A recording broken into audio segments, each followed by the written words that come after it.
अस्सलाम वालेकुम, सफ़ी न्यूज़ में खुश आमदीद। नाज़रीन, सऊदी वज़ारत दाखिला ने ट्वीट किया है सफरी पाबंदी के हवाले से। आपके साथ शेयर करते हैं, वीडियो को पूरा ज़रूर देखें और अपने और गैर मुल्की भाइयों के साथ ज़रूर शेयर करें। आपको लेके चलते हैं वज़ारत दाखिला की ऑफिशियल ट्विटर अकाउंट पर। यह वज़ारत दाखिला की ऑफिशियल ट्विटर अकाउंट है और यहाँ पर आप देख सकते हैं कि ये ट्वीट 6 घंटे कबूल हुई है।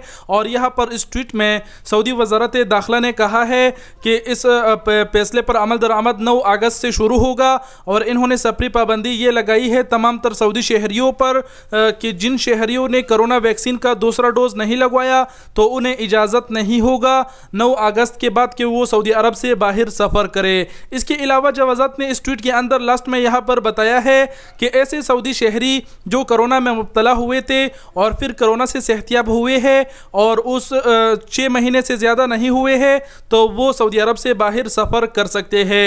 ये वज़ारत दाखिला की जानिब से सऊदी शहरियों के लिए ख़बर था, लेकिन आप गैर मुल्की भाइयों के साथ इस खबर को इसलिए शेयर किया क्योंकि अक्सर औक़ात जब वज़ारत दाखिला ऐसे कोई न्यूज़ शेयर करते हैं, ऐसा कोई अनाउंसमेंट करती है तो उस खबर को फिर लोग गलत तरीके से शेयर करते हैं, फिर गैर मुल्कियों के ऊपर डाल देते हैं कि गैर मुल्की सफ़र नहीं कर सकता।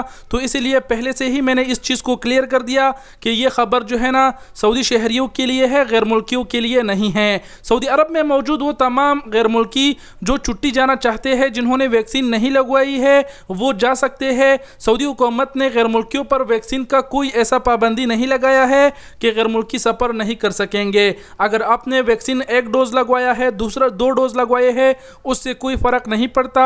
हाँ, ये है कि अगर आप छुट्टी जाते हैं, वापस आते हैं, अगर आपने 2 डोज़ लगवाए हैं तो आपके लिए आसानी होगी, आप क्वारंटाइन के सिस्टम से बच जाएंगे। लेकिन अगर आपने वैक्सीन नहीं लगवाई और आप छुट्टी जाते हैं, वापस आते हैं तो सऊदी अरब पहुँच फिर आपको क्वारंटाइन होना पड़ेगा। बस इतना ही है। तो ये मुकम्मल खबर थी जो हमने आपको डायरेक्ट शॉर्टकट में समझा दिया। उम्मीद करते हैं आप लोग समझ गए होंगे और बातें करने की ज़रूरत नहीं। वीडियो देखने का बहुत बहुत शुक्रिया। अपना बहुत सारा ख्याल रखिएगा। अल्लाह हाफिज़।